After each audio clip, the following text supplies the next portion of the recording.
It's Mrs. Hall. I'm going to do a quick review with you guys for Chapter 10. So if you guys want to review before your test, then feel free to listen in. I'm not going to do all of the problems on this review, but I will do ones that I think I've seen you guys struggle with in the past. So let's go ahead and dig in. We're going to use the tests that you guys would normally take in class. Right now, since we're doing distance learning, you guys are doing the online test. So we're going to use this test as our review. So let's go ahead and start with number 1. We're going to make a stem and leaf plot of the data. So you guys have learned this mostly through distance learning. So hopefully you've understood most of it, but we are going to have a stem on one side and leaf on the other. Now your stem is going to act as your tens in this case, since we have numbers with tens and ones. So we're going to first kind of look at the order of them. So in looking at these, I see that 30 is the lowest. So we have a 3 on our 10 side, or our stem side. And it looks like we have 32, 34, and 38. And there's actually two 34s. So we have 32, 34, 34, and 38. Now, ideally, I would kind of cross these off to make sure I got everything, but I can't use my pen on the web page, so I can't cross them off. Okay, now next I have 40s. Now, if I didn't have 40s, I would still include that in my stem, the 4, and I would just have no numbers next to it in the leaf. Okay, it looks like I have 45, 48, and 41. So 41, 45, and 48. So I am putting them in order on my leaf, on the side of my leaf. Okay, I do have some 50s. Looks like I have 56, 55, and 52. So 52, 55, 56, and 60s. I have 60, and it looks like I have 60 twice. So 0 and 0. So let's see. 1, 2, 3, 4, 5, 6, 7, 8, 9, 10, 11, 12, and 12 here. Okay, so there is my stem and leaf plot. Let me pull it up a little bit. Sorry, I do have this watermark here that won't go away unless I pay for this version here. So this is what your stem and leaf plot should look like, with tens on one side, tens on the stem side, ones on the leaf side.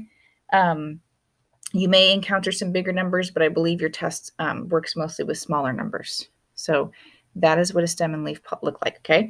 So going on to number 2, the stem and leaf plot on the right shows the length in inches of some snakes.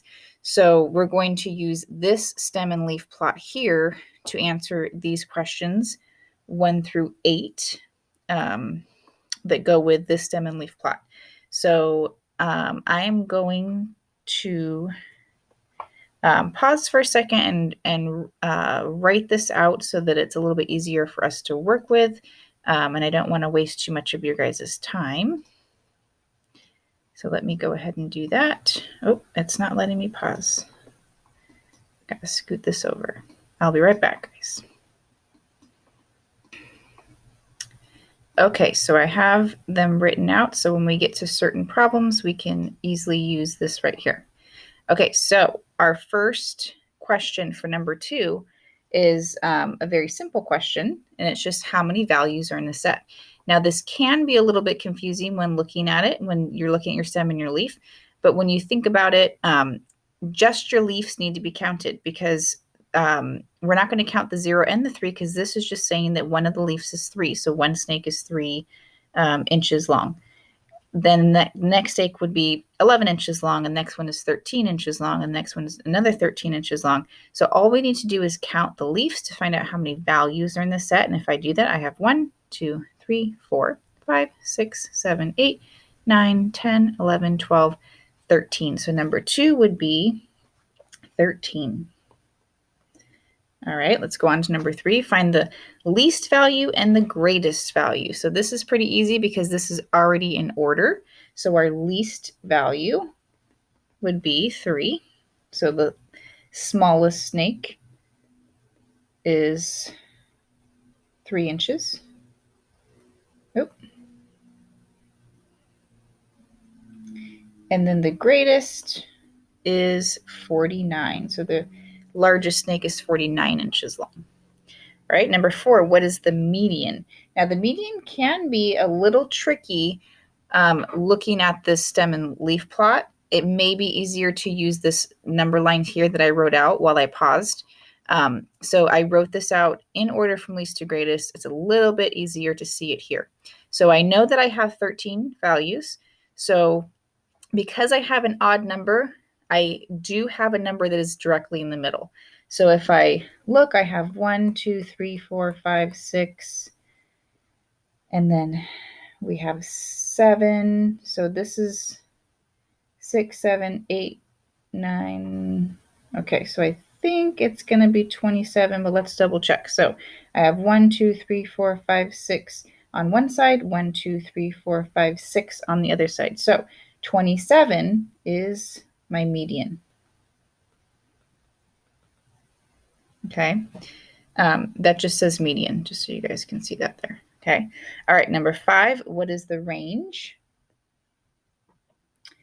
Okay, now when we're finding the range, we want to just take the least number and the greatest number and subtract them. So we know our greatest is 49, our least is 3, and if we subtract this, we get 46. So that is our range.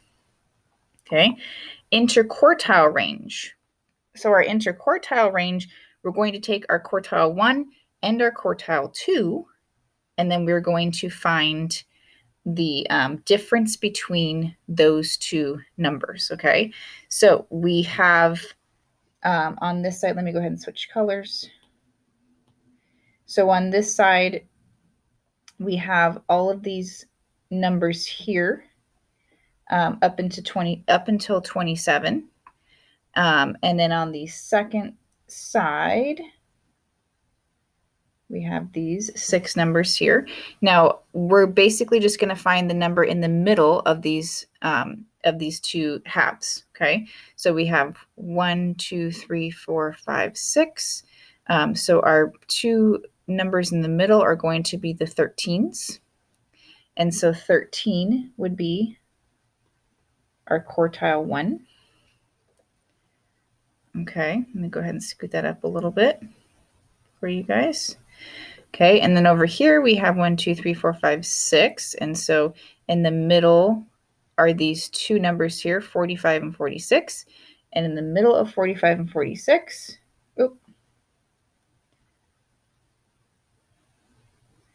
in the middle of 45 and 46 is 45.5, not 44 point. Okay, so 45.5 is our quartile 3.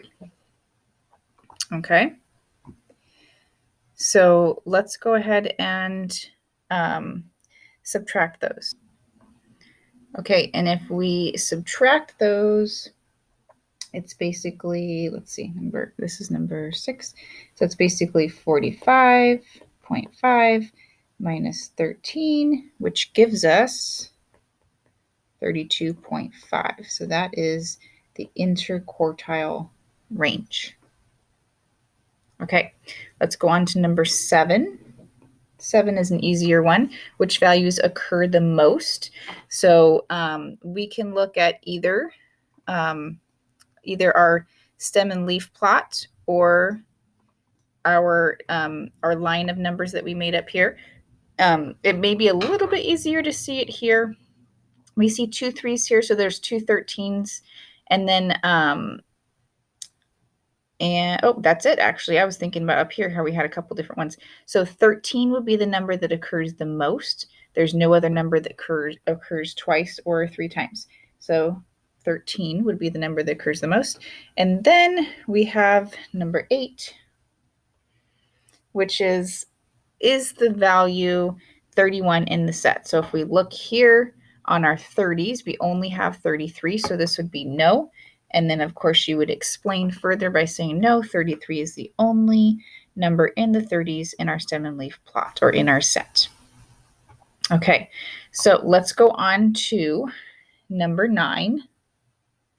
Number 9 wants us to display the data in a histogram. For some reason, I am...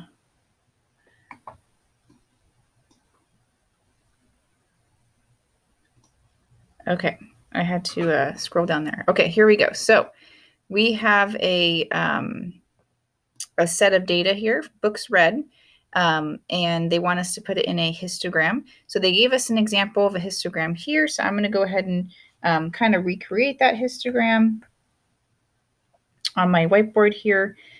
So it's going to look something like this, and they have 0, 1, 2, 3, 4, 5, 6, 7, 8.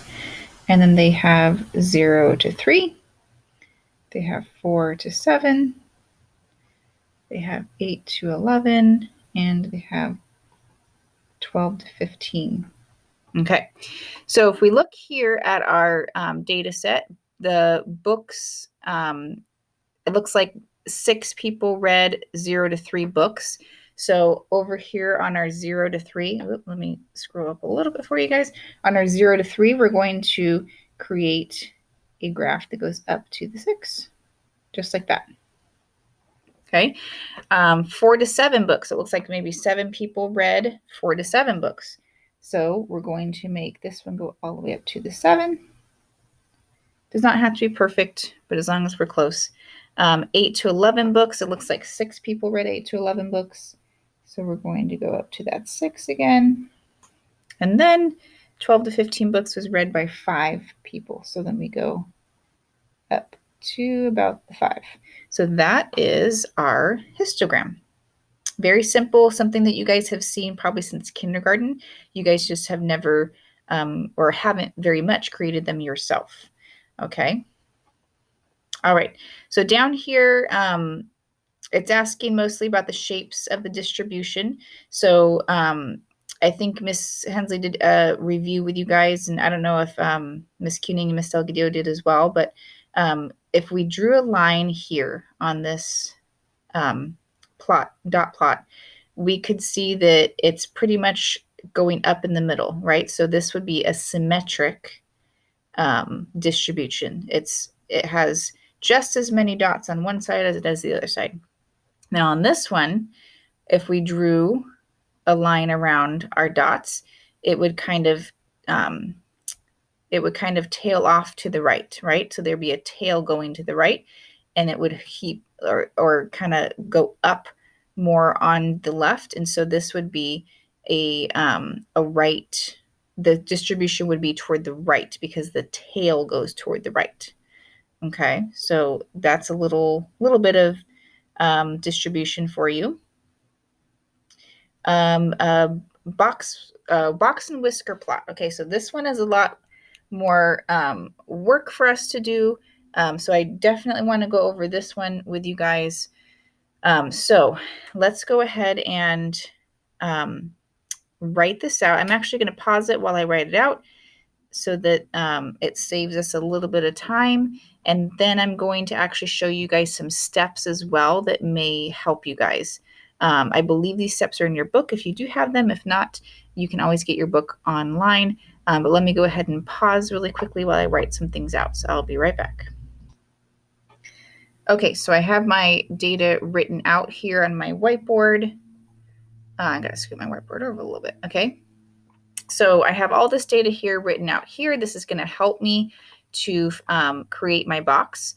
Now, this is what I wanted to show you guys here. This is in your book under the review for chapter 10. This is a good visual of the steps on how to create a box in Whisker Plot.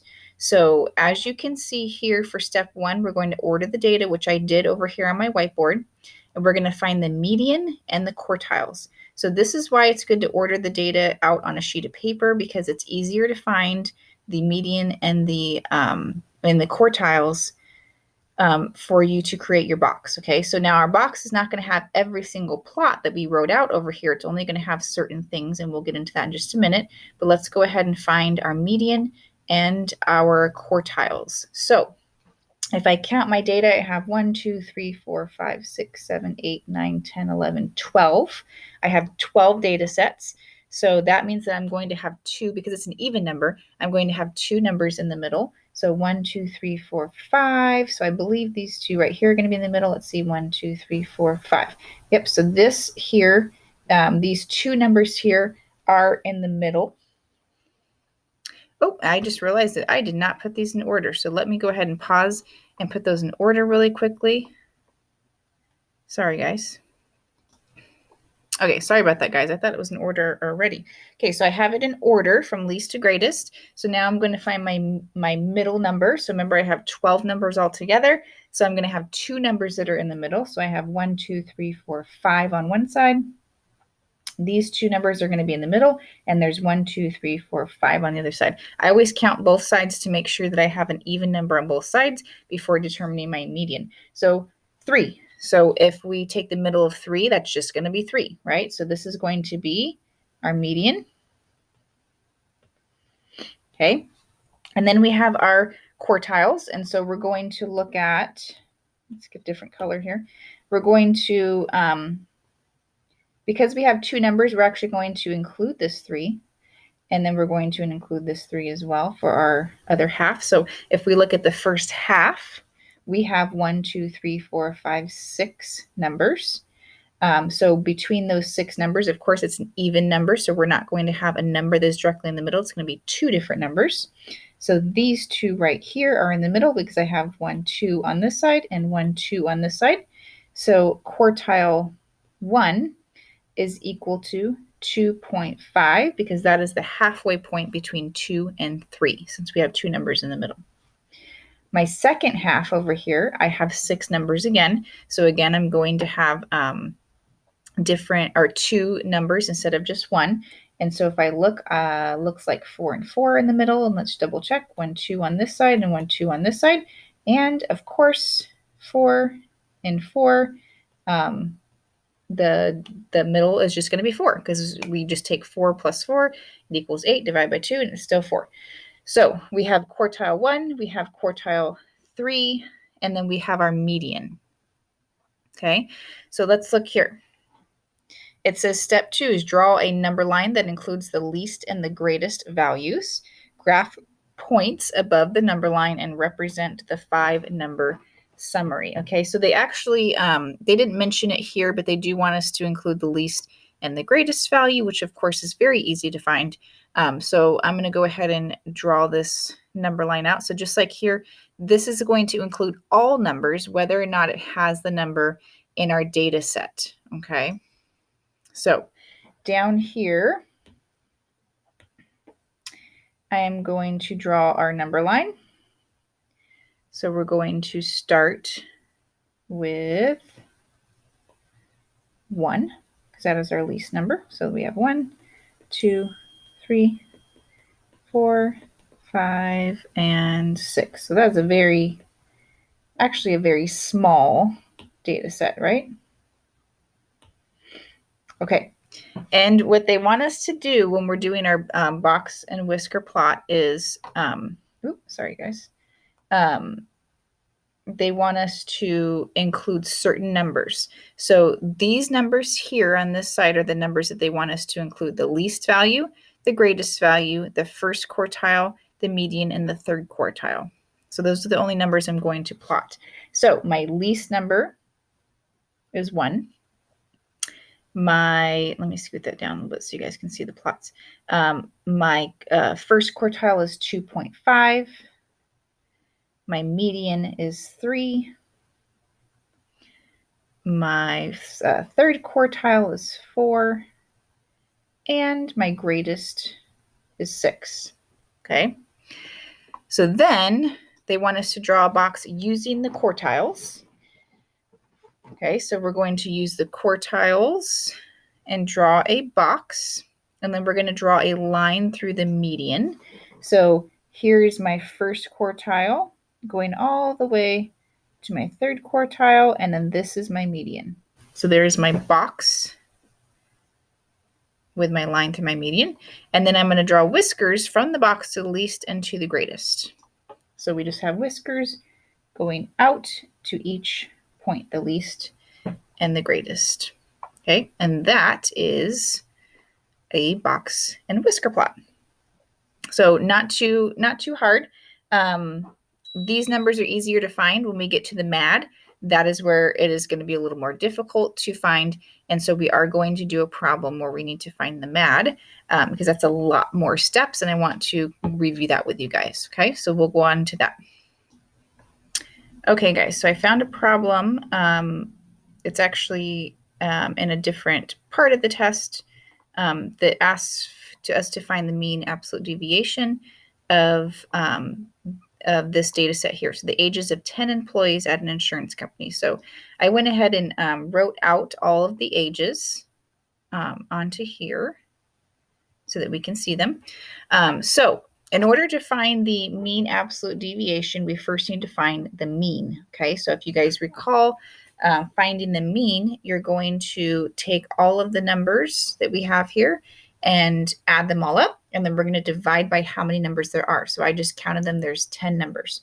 So we're going to add up 21 plus 37 plus 38 plus 42 plus 42 plus 43 plus 47 plus 47 plus 51 plus 52. So I got 420, and then we're going to divide that by 10, and so that gives us 42. So 42 should be our mean, okay? Okay, so now that we know what our mean is, the next step is, and let me actually write these steps out. So we're going to find the mean, which we did, okay? Then we need to subtract the mean from each number in our data set, okay? So that means that we are going to take 42 and we're going to subtract it 21. So 42 minus 21. I'm doing this very quickly on a calculator for us so that it goes a little bit faster, but you guys will get the idea. So 42 minus 21 is 21. I'm just going to write that down here. 42 minus 37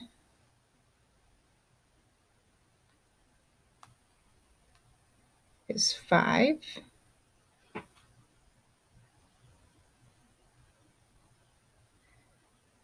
(42 minus 38).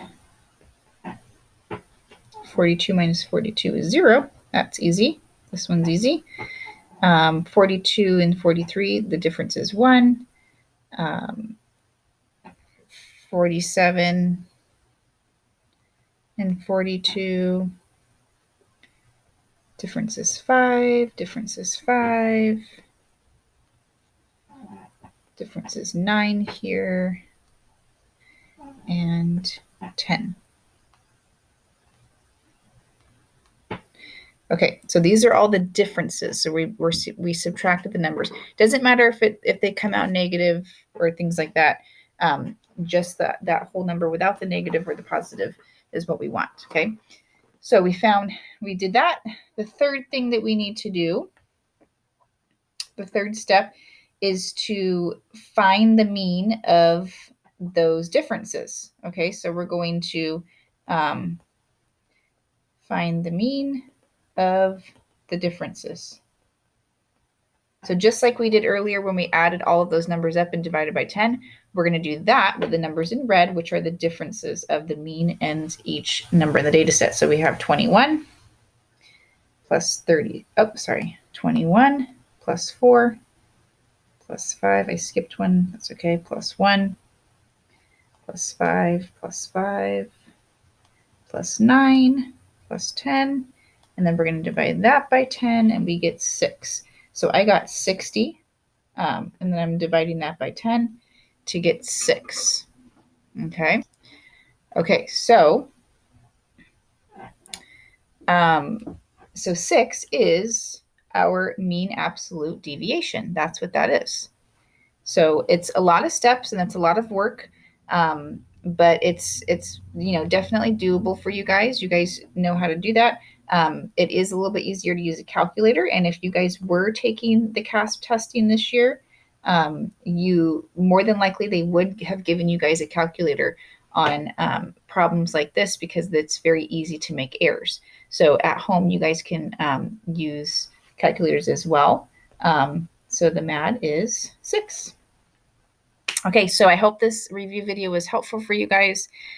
Please reach out if you guys have any questions, and good luck on your Chapter 10 test. That is your last test that you will take this year in 6th grade.